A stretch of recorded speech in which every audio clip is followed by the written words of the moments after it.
ابراہیم کو نہیں جلا پاؤ گے۔ حضرت ابراہیم 40 دن کے باوجود بھی آپ کا ایک بال نہ جلنے پایا۔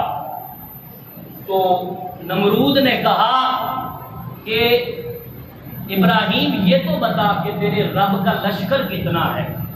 آپ نے فرمایا اس کا لشکر بے بہا ہے۔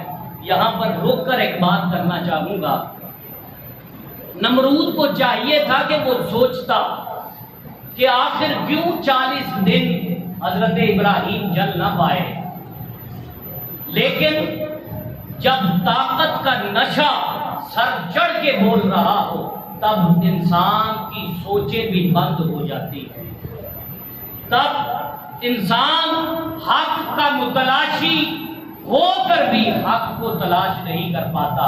اسی لیے کہتے ہیں کہ نشے سے بچو۔ نشہ کوئی بھی ہو برا ہے، شراب کا نشہ بھی اسلام میں اس کی بہت مذمت ہے، لیکن شراب کا نشہ تو وہ ہے نا جو چڑھتا ہے تو تھوڑی دیر بعد اتر جاتا ہے، لیکن طاقت اور اقتدار اس کا نشہ ایسا ہے کہ یہ قبر کی دیواروں تک نہیں اترتا۔ لہذا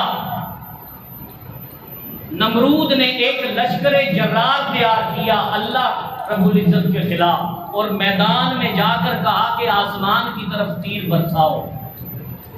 اس کا لشکر جرار آسمان کی طرف تیر برسانے لگا۔ پھر اللہ رب العزت کا جو کوڑا ہے عذاب کا جب وہ برسا تو پھر اللہ رب العزت نے نمرود کے مقابلے میں فرشتوں کو نہیں اتارا، اللہ رب العزت نے کوئی طوفان نہیں اتارا، اللہ رب العزت نے اس کے مقابلے کے لیے ایک مچھر کو بھیجا، اور مچھر کے بارے میں بھی کہا جاتا ہے کہ وہ لنگڑا مچھر تھا۔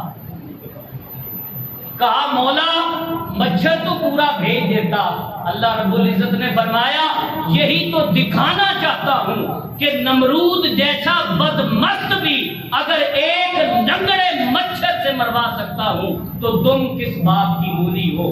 وہ لنگڑا مچھر فرعون نمرود کے ناک سے گھسا اور دماغ میں جا پہنچا۔ حضرت ابراہیم کتنے دن آگ میں رہے؟ 40 دن۔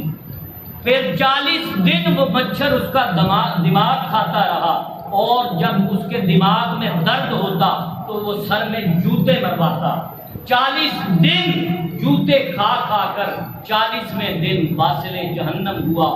اس نے اس وقت بھی نہ سوچا جب موت نے پنجے گاڑ رکھے تھے، جب نزاع کی کیفیت اس پر طاری تھی کہ کاش میں اب ہی توبہ کر لوں، کاش میں اب ہی اللہ کے حضور معافی کا خواستگار ہو جاؤں۔